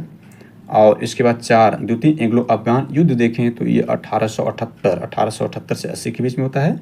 आखिर में देखें एल्बर्ट बिल का जो विवाद है 1883 में होता है। तो इस प्रकार से सही आंसर ये हुआ। 128 को यहाँ देख सकते हैं, 128 का सही आंसर आपका इसमें दिया हुआ ओडीओपी के बारे में दिया गया है। इसमें सही आंसर डी है, डी का मतलब 1-2 इसमें सही है, अमेठी और सुल्तानपुर। सॉरी इसका सही आंसर सुल्तानपुर इसमें शामिल नहीं रहेगा, यानी 2 को हम निकाल देते हैं तो 1-3 इसका ए सही होगा। इसमें अमेठी संत कबीर में मौजूद बादल का सुल्तानपुर में सही नहीं है। 129 नंबर प्रश्न देखें तो आपका निकल कौन सा शिक्षा कार्यक्रम यहाँ दिया गया है, जो NEP यानी राष्ट्रीय जो शिक्षा नीति है 2020 का, उसके संदर्भ में पूछ रहा है कि कौन शामिल। तो बी इसमें केवल 3 जो है आपका कौन शामिल नहीं है, तो बी इसमें जो 3 जो आपका भारत निर्माण कार्यक्रम शामिल, जबकि उल्लास और दीक्षा शामिल हैं। उल्लास का मतलब क्या होता है, उल्लास ULLAS को उल्लास कहते हैं, understanding of lifelong learning for all society जो होता है, ये नव भारत संरक्षा कार्यक्रम है, new India literacy programme NILPL के तहत है। और दीक्षा का मतलब होता है digital infrastructure of knowledge sharing है। तो ये दोनों हैं, जबकि इसमें भारत निर्माण कार्यक्रम इसमें शामिल नहीं है। चलिए अगले प्रश्न में जल्दी से देखा जाए यहाँ पर, तो यह है आयरन डोम जो कि ज़्यादा प्रासंगिक है। इसमें देखें आयरन डोम जो है इसराइल और ईरान के बीच युद्ध हो रहा था, उसमें इसका प्रयोग हो रहा था। तो बी इसमें सही है। बी का मतलब यहाँ देखें तो केवल 3 जो है, यानी संयुक्त 3 का मतलब इजराइल से संबंधित जो आयरन डोम है। तो आगे चलिए इसमें देखते हैं 130 नंबर प्रश्न, इसमें कथन और कारण के रूप में इसको भी दिया गया है। तो इसका सही आंसर डी है, यानी ये व्याख्या भी करा और सही कारण भी है। पुरुषों महिलाओं आवाज़ें अलग अलग होती हैं, और पुरुषों महिलाओं में वोकल कार्ड की लंबाई मोटाई कारण आवाज़ अलग होती हैं। तो दोनों स्टेटमेंट सही है। इसके बाद देखें 132 नंबर मानव विकास जो रिपोर्ट जारी किया गया उसके संदर्भ में पूछा गया है। तो इसका सही आंसर 132 का देखें तो डी है, केवल 1 इसमें सही है, केवल 1 यानी सही है। 1 का मतलब यह है कि UNDP 1990 में अपनी पहली मानव विकास रिपोर्ट प्रकाशित, इसमें मानव विकास रिपोर्ट सही है। मानव विकास सूचकांक विकसित करने वाली टीम के नेतृत्व महबूब हक जो पाकिस्तान के हैं, महान अर्थशास्त्री, और एस श्रीधर, ये नहीं बल्कि भारत के जो महान शास्त्री अमर सिंह जी शामिल थे। तो इस प्रकार 2 गलत हो जाएगा और पहला इसमें सही, यानी डी इसका आंसर सही हुआ। अगला इसमें निम्नलिखित कौन सा युग में सही सम्मिलित नहीं है, तो राष्ट्रीय मतदाता दिवस सही है। संविधान दिवस जो होता है वो 26 नवंबर को मनाया जाता है ना, कि 27 जनवरी को, और राष्ट्रीय मानवाधिकार 10 जनवरी को मनाते हैं। इस प्रकार से देखें तो केवल इसमें पूछ रहा है कौन सही नहीं है, तो 2-3 सही नहीं, 2-3 सही मतलब सी इसका आंसर सही हो जाएगा। अगले प्रश्न चलते देखें कालक्रम व्यवस्थित करना, और उसको जो है हमें देखना है इसमें जो है काल क्रमांक किस प्रकार से पहले इसमें है। तो इसका भी इसमें सही होगा, यानी 24-13 है। मतलब 24-13 का 2 इसमें देखें। सबसे पहले सामुदायिक विकास कार्यक्रम, सामुदायिक विकास कार्यक्रम जो 1952 2 अक्टूबर 1952 गांधी जयंती के अवसर पर ही यह 1952 में शुरू किया जाता है सबसे पहले यही। इसका सूखा प्रवण क्षेत्र देखें, यानी DPA 1973-74 में प्रारंभ किया जाता है। सूखा प्रवण क्षेत्र का मतलब चौथा जो है 1973-74 में शुरू किया। इसके बाद काम के बदले अनाज देखें तो 1970-78 में, काम के बदले अनाज जो पहला है 1978-77-78 में शुरू किया गया। और इसके बाद देखें तो स्वरोजगार हेतु ग्रामीण युवकों का प्रशिक्षण, स्वरोजगार हेतु ग्रामीण युवाओं का प्रशिक्षण जिसको ट्राइसेम मनाया जाता है, 15 अगस्त 1979 को शुरू किया। इस प्रकार से क्रम ये सही रहा। 135 देखें तो यहाँ पर आपके जो दिए गए हैं, इसको भी जो है जो जलियांवाला बाग हत्याकांड हुआ था उसमें कारण जो इस्तीफा दिए थे मात्र एक ही व्यक्ति थे, डी केवल 1, यानी 1 का मतलब चेट्टूर शंकर नारायण जी थे। इसके बारे में देखें तो 1919 के जलियांवाला बाग नरसंहार के विरोध में वायसराय के कार्यकारी परिषद में इस्तीफा देने वाले प्रमुख भारतीय सदस्य सर चेट्टूर शंकर नारायण जी थे। इसके बाद अगले प्रश्न देखा 136 नंबर देखें, यहाँ भी आपका जो है पंबन ब्रिज जो लेटेस्ट करंट अफेयर्स के बारे में कह रहा है, इसका सी यानी दोनों स्टेटमेंट सही दिए गए हैं। इसका निर्माण रेल विकास निगम लिमिटेड द्वारा किया गया, जो रेल मंत्रालय के तहत एक नवरत्न सार्वजनिक क्षेत्र की इकाई सही है। ये भारत का पहला वर्टिकल लिफ्ट रेलवे ब्रिज है, दोनों स्टेटमेंट सही हो जाता है। देखें नया पंबन ब्रिज रामेश्वर द्वीप तमिलनाडु के मुख्य भूमि से जोड़ता है। इसका निर्माण कार्य रेल विकास निगम लिमिटेड यानी RVNL के माध्यम से हुआ। RVNL रेल मंत्रालय के अधीन एक नवरत्न यानी PSU है। नया पंबन ब्रिज भारत का पहला वर्टिकल लिफ्ट रेलवे सी ब्रिज है, जिसकी लंबाई देखें 2.07 किलोमीटर यानी 2.07 किलोमीटर लंबा है। 137 को जल्दी देखा जाए, अभिकथन और कारण के रूप में दिया गया। इसका सही आंसर यदि देखा जाए इस कारण और अभिकथन का तो सी बनेगा। सी का मतलब यह कि ये सही है किंतु आर गलत हो जाएगा। लेकिन मतलब उपभोक्ता अधिक खुदरा मूल्य यानी यहाँ पर इसका माल मोलभाव कर सकते हैं सही। यहाँ पे मूल्य जो क्रेता को क्रेता से वसूलना ही होता है, गलत हो जाएगा। तो इस प्रकार से 138 को जल्दी से देखें, स्वेज नहर के संदर्भ में जो एक कथन, इसका सी आंसर सही है। सी का मतलब 2 और 3 सही है, यानी 2-3 का मतलब लाल सागर भूमध्य सागर जोड़ता है, हिंद महासागर और अटलांटिक महासागर से ये जोड़ने काम नहीं करता है, यानी 1-2 सही हो गया इसका। इसके बाद देखें 139 नंबर प्रश्न जल्दी से देखा जाए तो इसका सही आंसर डी बनेगा, केवल एक का मतलब यह है कि इसे जून 2022 में लॉन्च किया गया था। किसको? Life style for the environmental life के संदर्भ में, ये सही है। इसके विचार को मैड्रिड स्पेन में COP 25 में प्रस्तावित किया गया था, ये गलत है। ये COP 26 में लाइफ का विचार आया था। COP जो 26 का आयोजन अभी देखें तो लेटेस्ट में नवंबर दिसंबर में जो है वो ब्राज़ील में मिलान में जो है COP 30 का आयोजन यानी COP 30 का आयोजन है। 26 के बारे में कहा लाइफ का विचार COP 26 यानी ग्लासगो 1 नवंबर 2021 में तथा रखा गया था, न कि मैड्रिड COP 25 में। तो ये गलत हो गया, पहला इसमें सही है। अगले प्रश्न जो है इसमें 140 नंबर प्रश्न है, इसको जल्दी से देखा जाए 140 को, तो आपका जो सही आंसर है वो डी है। डी का मतलब जो इसमें है केवल एक सही है, यानी विश्व बैंक अंतर्राष्ट्रीय मुद्रा कोष के संदर्भ में एक पूछ रहा है, तो इसमें ए सही है और ये गलत है क्योंकि दोनों का मुख्यालय वाशिंगटन DC में, न्यूयॉर्क में किसी का मुख्यालय नहीं है। अगले प्रश्न देखा जाए 141 नंबर जो आपका प्रश्न है वह आपका संसद के संदर्भ में दिया है।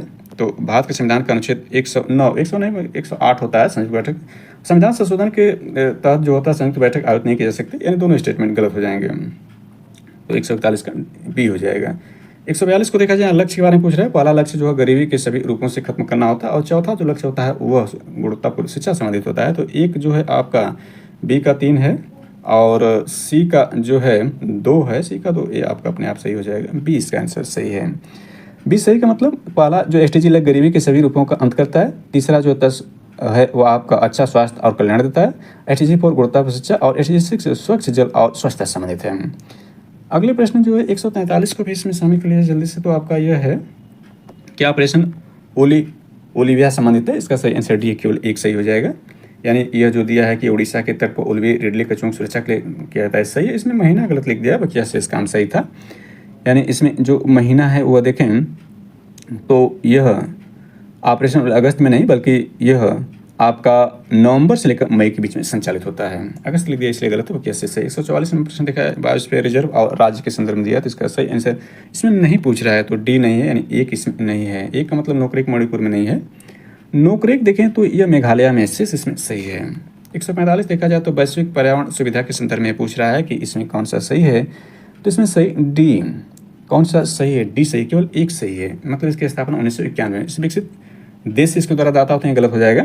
वैश्विक पर्यावरण यानी जीव की स्थापना 1991 में की थी। पायलट कार्यक्रम शुरू किए गए थे जीव के तहत। केवल विकसित देश ने ही नहीं बल्कि अनेक विकासशील देशों ने दाता के रूप में धनराशि प्रदान की है इसमें, तो केवल एक हो जाएगा। 146 को जल्दी यहाँ कथन और कारण के रूप में भी दिया गया है, तो इसको जल्दी से देख लिया जाए। 146 का सही आंसर जो होगा वो डी होगा। डी का मतलब यानी सही है दोनों, और व्याख्या भी कर रहा है। कह रहा है कि आधुनिक लोकतांत्रिक राज्य में आर्थिक सामाजिक और राजनीतिक कार्यों हेतु निदेशक सिद्धांत सही है। आर्थिक और सामाजिक संघ की स्थापना निदेशक सही है, डी इसका है। DPSP के बारे में राजनीतिक के बारे में करा। 147 के आंसर को जल्दी से देखा जाए तो इसका बी हो जाएगा। बी का मतलब केवल 4 की अवधारणा प्रस्तावित की थी, 4 का मतलब अमित शाह जी ने की थी।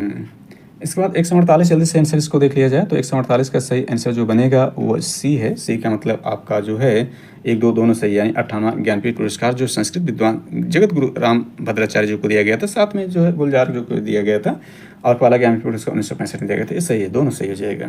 149 नंबर प्रश्न देखा जाए तो आपका जो है 149 नंबर प्रश्न मैचिंग कराना है। इसमें सही आंसर देखें 149 में जो है मैचिंग सी हो जाएगा। सी का मतलब 31, 24 सही है। यानी सबसे पहले इसमें बालाजी विश्वनाथ आते हैं, बालाजी विश्वनाथ का समय देखें तो ये 1713 से 1720 है, यानी 1713 में करते हैं इसको। और इसके बाद बाजीराव फर्स्ट आते हैं। इनका समय देखा जाए तो आपका जो है ये 1720 से इनका समय शुरू होता है, 1720 से लेकर 1740। इसके बाद बालाजी विश्वनाथ आते हैं, ये जो है बाजीराव आते हैं, बाजीराव इनका समय 1740 शुरू होता है, 1740 से लेकर 1761। और आखिर में माधव राव फर्स्ट आते हैं, इनका 1761 शुरू होता है, 1772। तो इसका सही आंसर 31, 24। आखिरी प्रश्न को इसमें देखते हैं, 150वां प्रश्न जो इसमें पूछा गया उसको देख लेते हैं। तो इसमें निम्नलिखित में कौन सा युग्म सही सुमेलित है? सुमेलित पूछा है। ए का मतलब इसमें 1, 2 सही सुमेलित हैं, 3 इसमें नहीं है, यानी उत्तर रेलवे नई दिल्ली में, उत्तर पूर्व रेलवे गोरखपुर में, दक्षिण पूर्व रेलवे कटक में नहीं बल्कि कोलकाता में है, कटक उड़ीसा में ये नहीं है, तो ये तीसरा गलत हो जाएगा। सही पूछा तो 1, 2 सही हो जाएंगे। तो इस प्रकार से हमने जो 150 प्रश्नों को 2 पार्ट में समझने का प्रयास किया। Thanks for watching this.